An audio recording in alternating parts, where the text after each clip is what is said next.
कैसे हैं आप सभी। आई होप आप सभी अच्छे होंगे। मैं साधना वर्मा और आप देख रहे हैं आपका अपना चैनल ज्ञान एरिया। तो अभी मैं आपको मानवीय करुणा की दिव्य चमक का स्टोरी पढ़ा चुकी हूँ। आज मैं आपको इसका क्वेश्चन आंसर पढ़ाने जा रही हूँ, तो आप ध्यान देंगे। इससे पहले आप चैनल को सब्सक्राइब ज़रूर कर दीजिए।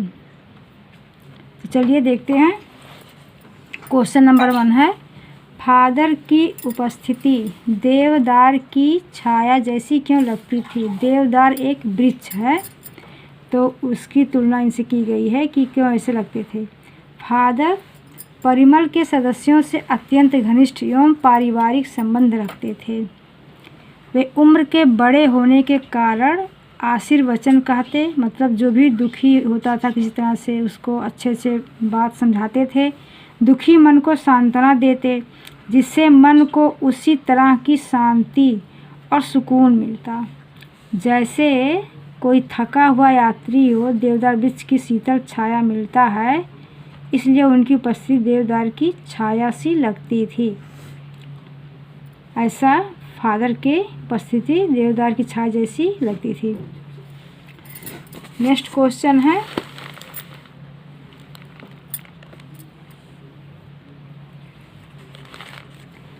फादर बुल्के भारतीय संस्कृति के एक अभिन्न अंग हैं। किस आधार पर ऐसा कहा गया है फादर के बारे में। तो आंसर है, फादर बुल्के भारतीय संस्कृति के अभिन्न अंग बन चुके थे। कैसे बन चुके थे। उन्होंने भारत में रहकर अपने देश, घर, परिवार आदि को पूरी तरह से भुला दिया था। मतलब वे थे कहाँ के, क्योंकि फादर जो थे बेल्जियम के रहने वाले थे, लेकिन उन्होंने अपना देश त्याग कर भारत में आकर रहना शुरू किया। और 47 वर्षों तक भारत में रहने वाले फादर केवल 3 बार ही अपने परिवार से मिलने बेल्जियम गए। मतलब वे रहते थे भारत में केवल 3 बार, 47 वर्षों के बीच में केवल 3 बार वहाँ गए थे बेल्जियम में अपने परिवार से मिलने। वे भारत को ही अपना देश समझने लगे थे। वे भारत की मिट्टी और यहाँ की संस्कृति में रच बस गए थे। पहले तो उन्होंने यहाँ रहकर पढ़ाई की, फिर डॉक्टर धीरेन्द्र वर्मा के सानिध्य में रहकर राम कथा उत्पत्ति और विकास पर अपना शोध प्रबंध पूरा किया। उन्होंने प्रसिद्ध अंग्रेजी हिंदी शब्दकोश भी तैयार किया। इस तरह वे भारतीय संस्कृति के होकर रह गए थे। जबकि थे कहाँ के, ये बेल्जियम के थे, लेकिन ये भारत में ही आकर रह गए क्योंकि भारत की संस्कृति बहुत अच्छी लगती थी। नेक्स्ट क्वेश्चन है, पाठ में आए उन प्रसंगों का उल्लेख कीजिए जिनमें फादर बुल्के का हिंदी प्रेम प्रकट होता है। तो आइए इसका आंसर देखते हैं। इसका आंसर है, फादर बुल्के का हिंदी प्रेम प्रकट करने वाले प्रसंग निम्नलिखित हैं। जैसे फादर बुल्के ने, यहाँ पढ़ा जा रहा है, फादर बुल्के ने कोलकाता से BA करने के बाद हिंदी में MA इलाहाबाद से किया। तो ऐसा करना लगता है कि उनके कि हिंदी से इनको प्रेम ज़्यादा था। और दूसरा है, उन्होंने प्रमाणिक अंग्रेजी हिंदी शब्दकोश तैयार किया। इससे पता चलता है कि इन्हें हिंदी से ही प्रेम था। और मातरलिंग के प्रसिद्ध नाटक ब्लू बर्ड का हिंदी में नील पंछी नाम से रूपांतरण किया। मातरलिंग कोई कवि हैं जिनके प्रसिद्ध नाटक ब्लू बर्ड का हिंदी में नील पंछी नाम से रूपांतरण किया, यानी कि उसको कन्वर्ट किया इन्होंने।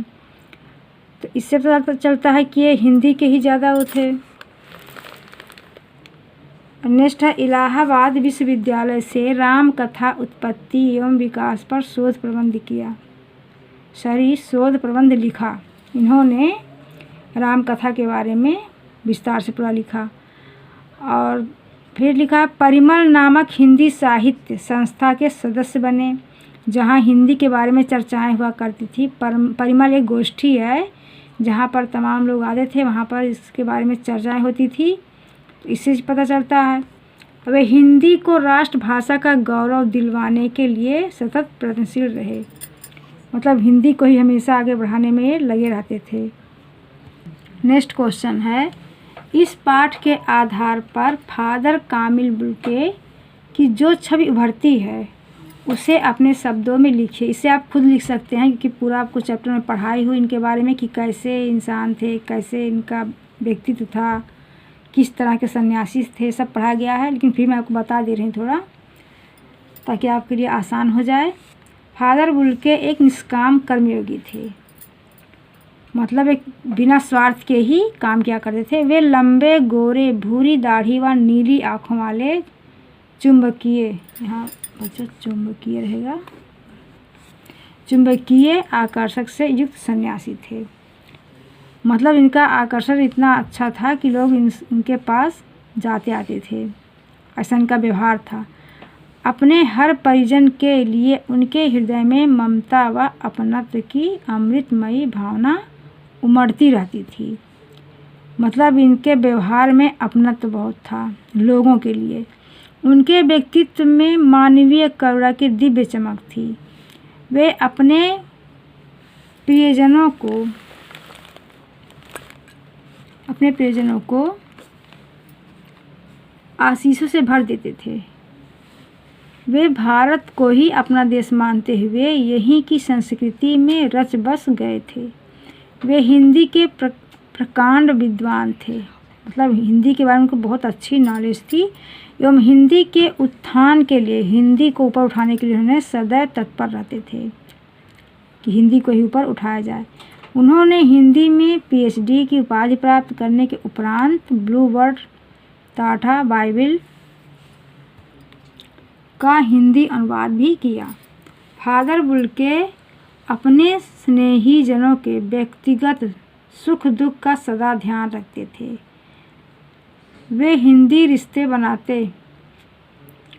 रिश्ते बनाते थे तो तोड़ते नहीं थे, मतलब स्वार्थ से नहीं बनाते थे, जिसे भी रिश्ता बनाते थे उसको निभाते थे। उनके सांत्वना भरे शब्दों से लोगों का हृदय प्रकाशित हो उठता था। अपने व्यक्तित्व की महानता के कारण ही वे सभी की श्रद्धा के पात्र थे। मतलब आपको भी पता होगा, जब इंसान अच्छे कर्म करता है, लोगों के लिए जीता है, हमेशा अच्छा सोचता है, तो लोग उसको समाज में इज्जत करते हैं, सम्मान करते हैं। तो वैसे ही ये थे। इनके अच्छे व्यवहार से, अच्छे व्यक्तित्व से, इनके इतना अपनत्व था लोगों के बारे में, इसलिए इनको लोग ज़्यादा मानते थे। हाँ, नेक्स्ट क्वेश्चन है, लेखक ने फादर बुल्के को मानवीय करुणा की दिव्य चमक क्यों कहा है? तो आंसर में देखते हैं क्यों कहा है। लेखक ने फादर बुल्के को मानवीय करुणा की दिव्य चमक इसलिए कहा है क्योंकि फादर के हृदय में मानव मात्र के प्रति करुणा की असीम भावना विद्यमान थी। मतलब सभी के लिए अच्छा सोचते थे, अच्छा करते थे, अच्छी भावना रखते थे। उनके मन में अपने हर एक प्रियजन के लिए ममता और अपनत्व की भावना उमड़ता रहता था।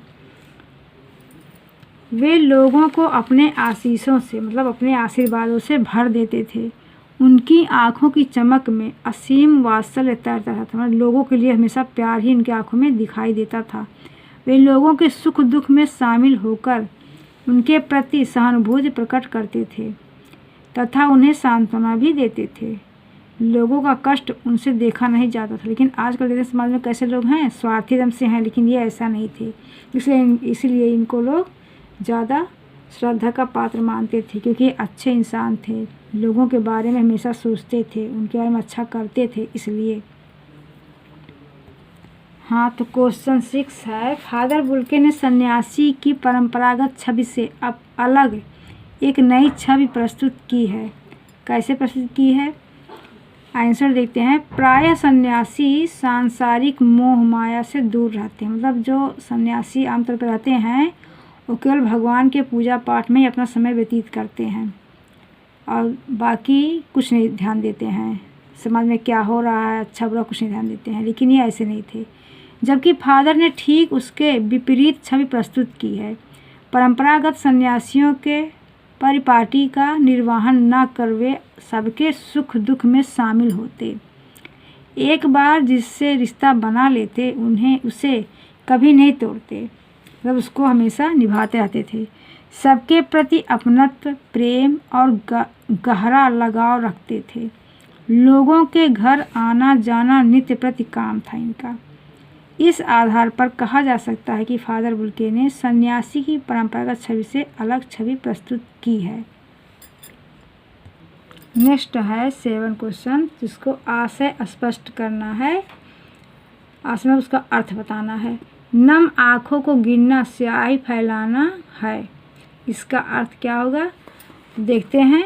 प्रस्तुत पंक्ति का आशय है कि फादर बुल्के की मृत्यु, जो उनका मृत्यु होता उस समय की बात यहाँ पर बताया गया है कि वहाँ उपस्थित नम आँखों वाले व्यक्तियों के नामों का उल्लेख करना सिर्फ स्याही को बर्बाद करना है। मतलब सब जब ये इनका आखिरी समय था, इस समय नहीं थे ये, उस समय जो सब लोग इकट्ठा हुए थे सबकी आंखें एकदम नम थी, आंसुओं से भरी थे, वही बात कहा गया है।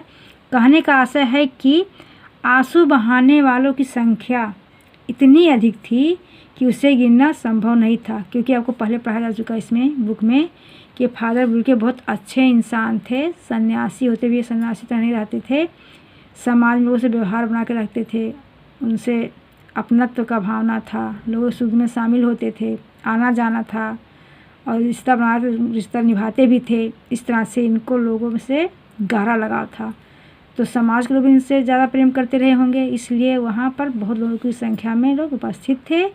इसलिए कहा गया है कि आंसू बहाने वालों की संख्या इतनी अधिक थी कि उसे गिनना संभव नहीं था। दूसरा आशय देखते हैं। फादर को याद करना एक उदास शांत संगीत को सुनने जैसा है, इसका आशय है कि प्रस्तुत पंक्ति का आशय है कि जिस प्रकार एक उदास शांत संगीत भी कई टाइप के होते हैं। एक होते हैं खुशी से इंसान झूम उठता है, ऐसा भी संगीत होता है सुन के इंसान से मौन हो जाता है, रोने लगता है, ऐसे भी संगीत होते हैं। तो वही यहाँ पर कहा गया है कि शांत संगीत को सुनते समय हमारा मन गहरे दुख में डूब जाता है, वातावरण में एक अवसाद भरी निस्तब्ध शांति छा जाती है और हमारी आँखें अपने आप ही नम हो जाती हैं। ठीक वैसे ही दशा फादर बुल्के को याद करते समय हो जाती है।